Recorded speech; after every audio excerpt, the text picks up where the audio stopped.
Squids? Welcome back, or welcome if this is your first time to the channel. I tried to go out earlier so I could record some videos because the weather, once again, has been pretty bad for the last, I don't know, 5 or 6 days. And as soon as I got out, I was out for probably 5 minutes and it started raining. So I had to turn around and go home. Filmed a couple of shorts in the garage of various things, uploaded those to the channel. And now the sun's out, it's partly cloudy, and it's not raining anymore. So I'm gonna go out and attempt to get some videos done. What I'm gonna talk about is my buying process of actually getting one of these little bikes and sort of explain how it came to be. I started looking online, and there was a local Honda dealer to me that I bought this from.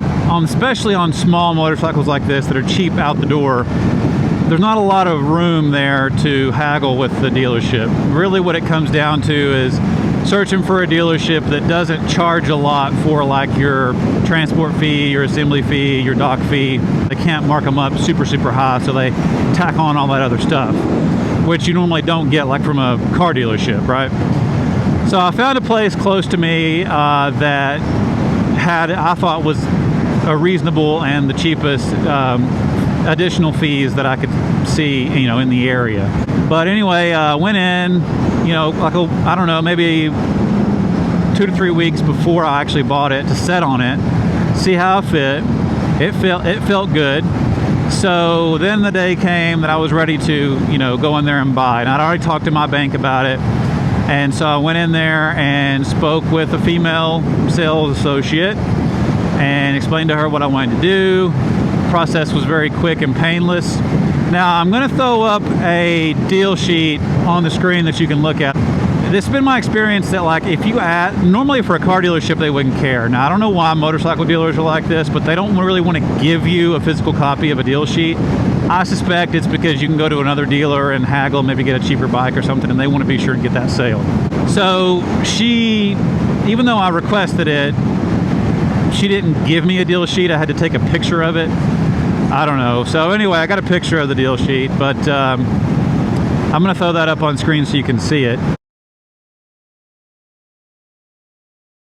But the reason being is so I want you to see what they took off of the bike, okay? Because they made me a deal, and I thought that was really nice of them to do that. They didn't have to do that, but they did. This time around, I wanted to keep this bike long term, and so I thought, you know, screw it, I'm gonna go ahead and buy it. So for an extra $400, I paid for the extended warranty. So basically the savings that I got, I lost because I added the warranty on top of it. So but I don't mind. You know, it's not a big deal. They still did save me. I mean, I would have been $400 extra had they not saved me the initial payment. You know, the initial savings they took off to begin with. So the sales process was great. I've yet to deal with the service department. There's currently right now is 216 miles on my bike, and the first service for the Grom doesn't have to be done until I believe 600 miles. Yeah, I've not dealt with the service department yet because it's not ready for that. I do want to talk real quick though about dealing with the parts department on this particular dealership. Again, the sales process was great, and I'm not trying to put the dealership down at all. I would recommend this dealership, you know, and actually have since buying this to other people. Make a long story short, I wanted to order some decals for my bike to go on the side here, and I wanted to get the ones from the older Groms. And the dude in the parts department looked it up and explained to me that the color codes for these bikes are a little difficult to read from Honda. It took 3 separate times of ordering to get the correct decals. And if you'll check my shorts, I uploaded a short today showing the actual decal. Anyway, and something else too, the guy sort of had an attitude.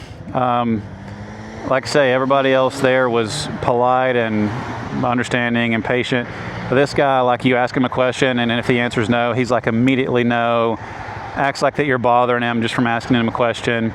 Not a very good process. So, like I say, in this video, I'm not going to mention the dealership, and I'm not going to mention the individual, obviously by name, but overall, it was a great process, and I really appreciate them cutting me a deal on the bike, and I would definitely go back and purchase other bikes from them in the future, because I would like to get a little 125 big wheel in the future. So overall, the dealership was great. Great savings, great deal, great people, great sales process, great selection of bikes. Helped me load the bike when I bought it, all that stuff. Just my experience with the parts department leaves a lot to be desired, to be completely honest. And oh, one more thing too, for 30 days after you buy a bike, you get 10% off anything in the parts department. Well, that's pretty cool. If you stayed this long in the video, I really appreciate it. Please don't forget to check out my other videos on the channel. I'm nearly to 30 videos. Also, I've got over 60 subscribers, so thank you to you subscribers out there. I really appreciate it. I'm getting quite a bit of views, but if everybody that viewed the videos would also subscribe, my subscription numbers would be way up. So don't be shy. Click that subscribe button. And until next time, peace.